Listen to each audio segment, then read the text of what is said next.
Hello friends, welcome to the true UP से। Friends, आज हम देखने वाले हैं 69th बीपीएससी पीटी 2023 का जो प्रिफेक्शन आईएएस का टेस्ट सीरीज जो पटना में चला जा रहा है, ऑफलाइन टेस्ट सीरीज, ठीक है, पेड टेस्ट सीरीज है।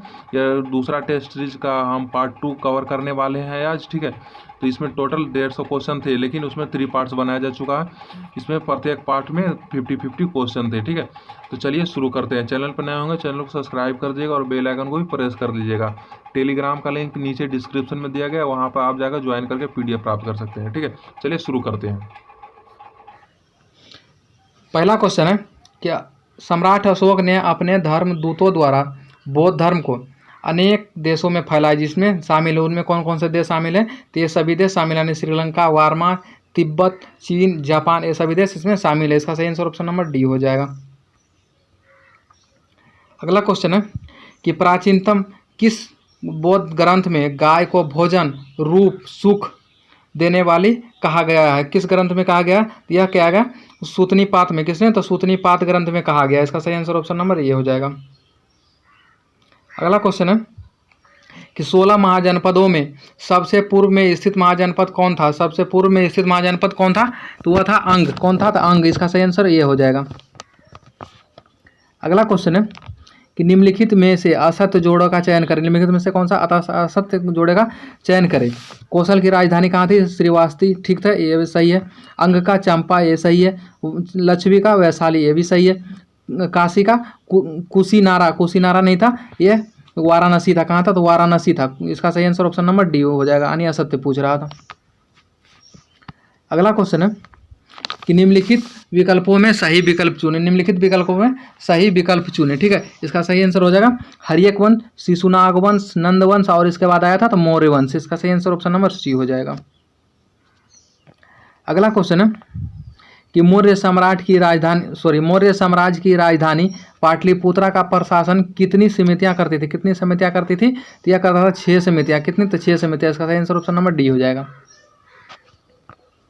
अगला क्वेश्चन है कि अशोक के अभिलेखों को बांटा गया था। अशोक के अभिलेखों को कितने भागों में बांटा गया था? ये इसका सही आंसर हो जाएगा। अभी अशोक के अभिलेखों को 5 भागों में बांटा गया था। इसका सही आंसर ऑप्शन नंबर डी हो जाएगा। यानी सभी भागों में बांटा गया था। इसका सही आंसर ऑप्शन नंबर डी हो जाएगा।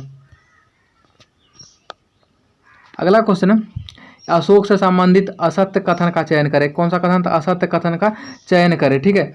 इसका सही आंसर हो जाएगा ऑप्शन नंबर डी। यानी अशोक के सभी अभिलेखों में उनका नाम अशोक मिलता है, ये बिल्कुल सही है। इसका सही आंसर ऑप्शन नंबर डी हो जाएगा। अगला क्वेश्चन है कि हिंद यूनानी शासक मिनांडर ने नागसेन से बौद्ध धर्म पर अनेक प्रश्न पूछे। यह प्रश्न और उत्तर एक पुस्तक में संग्रहित किया है, ठीक है, संग्रहित है। जिस पुस्तक का क्या नाम है? इसका नाम है मिलिंद पन्हो। मिलिंद पन्हो में क्या गया है? इसमें संग्रहित किया गया है इन प्रश्नों और उत्तरों का, ठीक, उत्तरों को, ठीक है। इसका सही आंसर ऑप्शन नंबर ए हो जाएगा। अगला क्वेश्चन है कि मौर्योत्तर काल में विदेशी जनजातियों के आने का क्रम, सही क्रम मतलब कौन सा है? ठीक है। इसका सही आंसर हो जाएगा ऑप्शन नंबर सी, यवन, शक, पल्लव और कुषाण। इसका सही आंसर ऑप्शन नंबर सी हो जाएगा। अगला क्वेश्चन है कि शेरशाह से संबंधित गलत कथन का चयन करें। शेरशाह से संबंधित गलत कथन का चयन करें। इसका सही आंसर हो जाएगा option number D. Option number D इसका सही आंसर हो जाएगा। ऑप्शन नंबर बी इसका सही आंसर हो जाएगा। यानी उन्होंने इन सड़कों पर प्रत्येक 4 कोस पर, यानी 4 कोस की दूरी पर एक सराय का निर्माण कराया था। ये बिल्कुल गलत है, ठीक है। इसका सही आंसर ऑप्शन नंबर डी हो जाएगा। ऑप्शन नंबर बी हो जाएगा।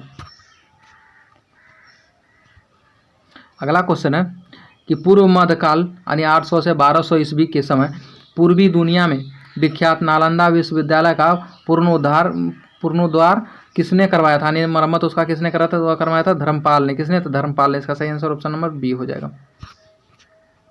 अगला क्वेश्चन है कि प्रतिहार साम्राज्य का वास्तविक संस्थापक कौन था? ठीक है, तो वह कौन था? तो भोज था। इसका सही आंसर ऑप्शन नंबर ए हो जाएगा। अगला क्वेश्चन है बख्तियार खिलजी से संबंधित सही कथन का चयन करें। बख्तियार खिलजी से संबंधित सही कथन का चयन करें। पहला कथन है कि इन्हें मुइनुद्दीन द्वारा बंगाल का राज्यपाल नियुक्त किया गया था। ये बिल्कुल सही है। दूसरा कथन है कि उसने बिहार के कुछ प्रसिद्ध बौद्ध मठों पर आक्रमण कर उसे नष्ट कर दिया था। ये भी बिल्कुल सही है। इसका सही आंसर ऑप्शन नंबर सी हो जाएगा। अगला क्वेश्चन है कि तंजौर के राजा राजेश्वर मंदिर का निर्माण किसने करवाया था?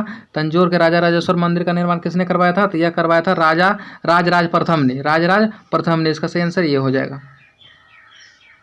अगला क्वेश्चन है कि पाल शासक किस धर्म को मानते थे? पाल शासक जो थे वो किस धर्म के मानते थे? तो वो मानते थे बौद्ध धर्म को। किसको? तो बौद्ध धर्म को मानते थे। इसका सही आंसर बी हो जाएगा। अगला क्वेश्चन है कि सन 1001 में महमूद गजनवी ने किसे हराया जिसने हारने के बाद खुद को आग के हवाले कर दिया था? वो कौन से आदमी थे, कौन से राजा थे जो हारने के बाद क्या हुए थे? वो आग के हवाले अपने आप को कर दिए थे। वो थे जयपाल। वो कौन थे? तो जयपाल थे। इसका सही आंसर ये हो जाएगा। अगला क्वेश्चन है कि मोहम्मद गोरी की हत्या के बाद उसके भारतीय राज प्रदेशों का उत्तराधिकार किसे प्राप्त हुआ था? वह किसे प्राप्त हुआ था? तो इल्तुतमिश को प्राप्त हुआ। सॉरी, यह हुआ था कुतुबुद्दीन ऐबक को। किसको हुआ था? कुतुबुद्दीन ऐबक को हुआ था। इसका आंसर बी हो जाएगा। अगला क्वेश्चन है कि भारत में सती प्रथा का पहला प्रमाण कहाँ से मिलता है? तो एरन अभिलेख से मिलता है। किससे मिलता है? तो एरन अभिलेख से मिलता है। इसका सही आंसर ये हो जाएगा। अगला क्वेश्चन है कि तुर्कान ए चहलगानी का गठन किया था? किसने किया था तुर्कान ए चहलगानी का गठन? तो यह किया था इल्तुतमिश ने। किसने किया था? तो इल्तुतमिश ने तुर्कान ए चहलगानी का गठन किया था। इसका सही आंसर ये हो जाएगा। अगला क्वेश्चन है खून और फौलाद की नीति अपनाई थी। खून और फौलाद की नीति किसने अपनाई थी? तो वह अपनाया था बलबन ने। किसने? तो बलबन ने खून और फौलाद की नीति अपनाई थी। इसका सही आंसर बी हो जाएगा। अगला क्वेश्चन है कि कौन अपने आप को ईश्वर का अभिशाप कहने में गर्व का अनुभव करता था? कौन था? तो वह था चंगेज खां। चंगेज खां अपने आप को क्या था? ईश्वर का अभिशाप समझता था। ठीक है, इसका सही आंसर ये हो जाएगा। अगला क्वेश्चन है कि एकमात्र बंगाल की लखनऊती अभियान जिसका नेतृत्व डैश ने दिल्ली से दूर जाकर किया था। किसने दिल्ली से दूर जाकर किया था? तो वह किया था बलबन ने। किसने? तो बलबन ने दिल्ली से दूर जाकर लखनऊती अभियान का नेतृत्व किया था। इसका सही आंसर डी हो जाएगा। अगला क्वेश्चन है अलाउद्दीन खिलजी की मुलाकात मलिक काफूर से हुई थी। कहाँ पर हुई थी मलिक काफूर से अलाउद्दीन खिलजी का मुलाकात? यह हुआ था गुजरात अभियान के दौरान। किसने? तो गुजरात अभियान के दौरान अलाउद्दीन खिलजी का मुलाकात मलिक काफूर से हुई थी। ठीक है, इसका सही आंसर ये हो जाएगा। अगला क्वेश्चन है कि दिल्ली के प्रसिद्ध सूफी संत निजामुद्दीन औलिया ने दिल्ली सल्तनत के किस शासक से भेंट स्वीकार कर उसे सम्मान दिया था? किस शासक से? तो अमीर खुसरो से। ठीक है, इसका सही आंसर ऑप्शन नंबर ए हो जाएगा। अगला क्वेश्चन है कि दिल्ली सल्तनत से संबंधित जोड़े को क्या करें? सुमेलित करें, यानी सही मिलान करें। ठीक है, इसका सही आंसर हो जाएगा ऑप्शन नंबर सी, यानी दीवान ए अमीर कोही का लेखक दीवान ए अमीर कोही के जो संस्थापक थे वह कौन थे? तो मोहम्मद बिन तुगलक थे। दीवान ए मुफ्त खराज के संस्थापक अलाउद्दीन खिलजी थे। दीवान ए अर्ज के संस्थापक बलबन थे। और नाइब ए मामलिकात के संस्थापक बहराम शाह थे। इसका सही आंसर ऑप्शन नंबर सी हो जाएगा। अगला क्वेश्चन है कि अमीर खुसरो किस सुल्तान के दरबार में रहते थे? अमीर खुसरो जो किस सुल्तान के दरबार में रहते थे? तो यह रहते थे अलाउद्दीन खिलजी के दरबार में। किसके? तो अलाउद्दीन खिलजी के दरबार में रहते थे। अगला क्वेश्चन है कि मोहम्मद बिन तुगलक ने अपनी राजधानी दिल्ली से दौलताबाद बनाई। इसके बीच की दूरी क्या थी? तो इसके बीच की दूरी था 1500 किलोमीटर। ठीक है, इसका सही आंसर ऑप्शन नंबर डी हो जाएगा। अगला क्वेश्चन है इब्न बतूता किसके काल में दिल्ली आया था? इब्न बतूता जो किसके काल में दिल्ली आया था? तो यह आया था मोहम्मद बिन तुगलक के काल में। कब आया था? मोहम्मद बिन तुगलक के काल में आया था इब्न बतूता दिल्ली। इसका सही आंसर बी हो जाएगा। अगला क्वेश्चन है कि किस या किन सुल्तानों के शासनकाल में भू राजस्व उपज का कितना हिस्सा था? आधा हिस्सा रहा था। किसके शासनकाल में? तो यह अलाउद्दीन खिलजी के शासनकाल में भी रहा था और मोहम्मद बिन तुगलक के भी शासनकाल में राजस्व का आधा हिस्सा मतलब भू राजस्व के रूप में लिया जाता था। इसका सही आंसर ऑप्शन नंबर सी हो जाएगा। अगला क्वेश्चन है कि किस सुल्तान ने सेना में वंशानुगत का सिद्धांत लागू किया था? किस सुल्तान ने? तो यह किया था फिरोज शाह तुगलक ने, किसने किया था? तो फिरोज शाह तुगलक ने सेना में वंशानुगत का सिद्धांत लागू किया था। इसका सही आंसर ऑप्शन नंबर ए हो जाएगा। अगला क्वेश्चन है कि किस सूफी संत के आशीर्वाद से अकबर के पुत्र सलीम यानी उसका दूसरा नाम जहांगीर का जन्म हुआ था? किसके आशीर्वाद से दिया हुआ था? मोइनुद्दीन चिश्ती के आशीर्वाद से। इसका सही आंसर ये हो जाएगा। अगला क्वेश्चन है कि किस सुल्तान के राजमहल का वर्णन करते हुए 1000 रत्नों वाला दरबार की चर्चा की गई है? किस सुल्तान के राजमहल का वर्णन किया गया है? मोहम्मद बिन तुगलक के राजमहल का वर्णन करते हुए 1000 रत्नों वाला दरबार की चर्चा की गई। इसका सही आंसर ऑप्शन नंबर सी हो जाएगा। अगला क्वेश्चन है कुतुब मीनार के निकट कुवत उल इस्लाम मस्जिद पहले क्या था? इस्लाम मस्जिद सबसे पहले क्या था? तो यह एक विष्णु मंदिर था। क्या था वो? एक विष्णु मंदिर था। इसका सही आंसर सी हो जाएगा। अगला क्वेश्चन है कि कुछ हिंदू जानते हैं कि इस्लाम एक सच्चा धर्म है, लेकिन वे इस्लाम को कबूल नहीं करते हैं। उपयुक्त कथन किसका है? यह कथन किसका है? तो यह कथन जो है निजामुद्दीन औलिया का। किसका है? तो निजामुद्दीन औलिया का। इसका सही आंसर सी हो जाएगा। अगला क्वेश्चन है कि विजयनगर राज्य की स्थापना हरिहर और बुक्का ने की। ये हिंदू धर्म से थे, बाद में उन्होंने इस्लाम धर्म को ग्रहण कर लिया।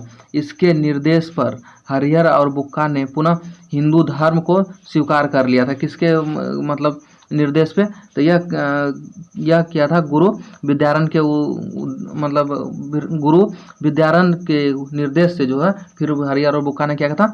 अपना धर्म परिवर्तन कर लिया था हिंदू में। इसका सही आंसर ऑप्शन नंबर डी हो जाएगा। अगला क्वेश्चन जो है विजयनगर के किस शासक ने तुंगभद्रा नदी पर एक बांध बनवाया था? किस शासक ने तुंगभद्रा नदी पर एक बांध बनवाया था? तो वह देवराय प्रथम थे। ठीक है, इसका सही आंसर ये हो जाएगा। अगला क्वेश्चन है कि निम्नलिखित शासकों में से किस शासक ने खगोलीय विज्ञान को बढ़ावा दिया और दौलताबाद के निकट एक वेधशाला बनाई थी? किस शासक ने? तो यह बनाया था फिरोज शाह बहमनी ने। किसने? फिरोज शाह बहमनी। इसका सही आंसर डी हो जाएगा। ऑप्शन नंबर डी इसका सही आंसर हो जाएगा। अगला क्वेश्चन है कि मनसबदारी प्रणाली के संदर्भ में निम्नलिखित में से कौन सा कथन सही नहीं है? कौन सा कथन क्या बोला? सही नहीं। इसका सही आंसर हो जाएगा option number C. Option number C इसका सही आंसर। शाहजहां के समय मनसबदारी व्यवस्था सुचारू रूप से नहीं चल पा रही थी। ठीक है, इसका सही आंसर ऑप्शन नंबर सी हो जाएगा। बाकी सभी सत्य हैं। अगला क्वेश्चन है कि गुजरात के शासक महमूद बेगड़ा के समकालीन पुर्तगाली गवर्नर कौन था? उनके समय जो पुर्तगाली गवर्नर कौन था? तो वह था अल्मेडा जो था उसके समय पुर्तगाली गवर्नर था। इसका सही आंसर ऑप्शन नंबर ए हो जाएगा। अगला क्वेश्चन है कि प्रसिद्ध हिंदी महाकाव्य पद्मावत की रचयिता मलिक मोहम्मद जायसी संबंधित था। किससे संबंधित था? कहाँ से संबंधित था? तो यह संबंधित था जौनपुर उत्तर प्रदेश से। किससे संबंधित था? जौनपुर उत्तर प्रदेश से संबंधित था। इसका सही आंसर ऑप्शन नंबर सी हो जाएगा। अगला क्वेश्चन है कि जैनुल आबिदीन को कहा जाता है। जैनुल आबिदीन को क्या कहा जाता था? कश्मीर का अकबर कहा जाता है। इसका सही आंसर ऑप्शन नंबर बी हो जाएगा। अगला क्वेश्चन है कि कौन सा सूफी संत यौगिक प्राणायाम भी करता था और इनमें से इतना प्रांगत था कि योगी लोग इसे सिद्ध पुरुष कहते थे। किसे कहते थे? तो निजामुद्दीन औलिया जो था इन्हें क्या करते थे? सूफी संत का यौगिक प्राणायाम भी करता था और इनमें से क्या करता है? इतना परंपरागत था कि वह योगी लोग भी उसे क्या करता? सिद्ध पुरुष भी कहते थे। इसका सही आंसर ऑप्शन नंबर डी हो जाएगा। अगला क्वेश्चन है कुषाणों से संबंधित सही कथन का चयन करें। कुषाणों से संबंधित सही कथन का क्या बोला? चयन करें। ठीक है, इसका सही आंसर हो जाएगा option number A. Option number A इसका सही आंसर हो जाएगा। यानी कुषाण उन 5 कुलों में से एक थे जिनमें यूची जनजाति विभाजित थी। इसका सही आंसर ऑप्शन नंबर ए हो जाएगा। अगला क्वेश्चन है कि दारासिकों के संदर्भ में निम्नलिखित कथनों पर विचार करें। दारासिकों के संदर्भ में निम्नलिखित कथनों पर विचार करें। पहला कथन है कि उसने गीता का फारसी भाषा में अनुवाद कराया था। ये भी बात सही है। उसने वेदों को दिव्य ग्रंथ की संज्ञा दी थी, ये भी बहुत सही है। इसका सही आंसर ऑप्शन नंबर सी हो जाएगा। अगला क्वेश्चन है, सिख धर्म के गुरु गुरु नानक के बारे में असत्य कथन का चयन करें। असत्य कथन का चयन करें। इसका सही असत्य कथन होगा ऑप्शन नंबर ए, इसका असत्य कथन है। यानी इसका जन्म 1489 में रावी नदी पर तलवाड़ी में हुआ था। यह ऑप्शन गलत है, ठीक है। इसका सही आंसर यहाँ पे असत्य ही पूछ रहा था। इसका सही आंसर ऑप्शन नंबर ए हो जाएगा, बाकी सब सत्य है। अगला क्वेश्चन है कि बाबर से संबंधित असत्य कथन का चयन करें। बाबर से संबंधित असत्य कथन का चयन करें। इसका सही आंसर हो जाएगा ऑप्शन नंबर डी, इसका सही आंसर हो जाएगा। यानी इसका प्रसिद्ध संस्करण तुजुक ए बाबरी उर्दू में लिखा गया था। यह उर्दू में नहीं लिखा गया था, यह लिखा गया था तुर्की भाषा में। किसमें? तो तुर्की भाषा में लिखा गया था। सही आंसर ऑप्शन नंबर डी हो जाएगा। अगला क्वेश्चन है कि शेख खां से संबंधित असत्य कथन का चयन करें। शेख खां से संबंधित असत्य कथन का चयन करें। इसका सही आंसर हो जाएगा ऑप्शन नंबर डी। यानी शेर शाह का साम्राज्य बंगाल से लेकर कश्मीर होते हुए सिंध नदी तक फैला था। ये बिल्कुल गलत है। यानी शेर शाह का साम्राज्य जो बंगाल से लेकर कश्मीर को छोड़कर सिंधु नदी तक फैला था। इसका सही आंसर ऑप्शन नंबर डी हो जाएगा। अगला क्वेश्चन है, शेर शाह के दौरान शेर शाह के शासन काल में किसने कहा कि कोई जर्जर बूढ़ी औरत भी अपने सिर पर सोने के गहनों से भरी टोकरी रखकर यात्रा पर निकल जाए तो शेर शाह द्वारा दी जाने वाली सजा के भय से कोई भी चोर डाकू उसके पास भटकने की हिम्मत नहीं करता था। यह किसने कहा था? तो यह कहा था अब्बास खास शेरवानी ने कहा था। इसका सही आंसर ऑप्शन नंबर सी हो जाएगा। अगला क्वेश्चन है, निम्नलिखित कथनों पर विचार करें। निम्नलिखित कथनों पर विचार करें। पहला कथन है कि शेख फरीउद्दीन गज ए शंकर की दरगाह अजोधन में है। अजोधन यानी पाकिस्तान में है। ये बिल्कुल सही है, ठीक है। दूसरा कथन है कि अकबर एक प्रथम शासक था जिसने मोइनुद्दीन चिश्ती की मजार पर इमारत का निर्माण करा था। यह बिल्कुल गलत है, ठीक है। इसका सही आंसर ऑप्शन नंबर ए हो जाएगा। दोस्तों, आज का सेकंड वीडियो यहीं पर समाप्त हुआ। और चैनल पर चैनल को सब्सक्राइब कर और बेल आइकन भी प्रेस कर दीजिएगा। कल इसका लास्ट वीडियो प्रोवाइड करा दिया जाएगा, पार्ट 3, ठीक है। उसमें पूरा कंप्लीट आपको मिल जाएगा। तब तक के लिए जय हिंद, जय भारत।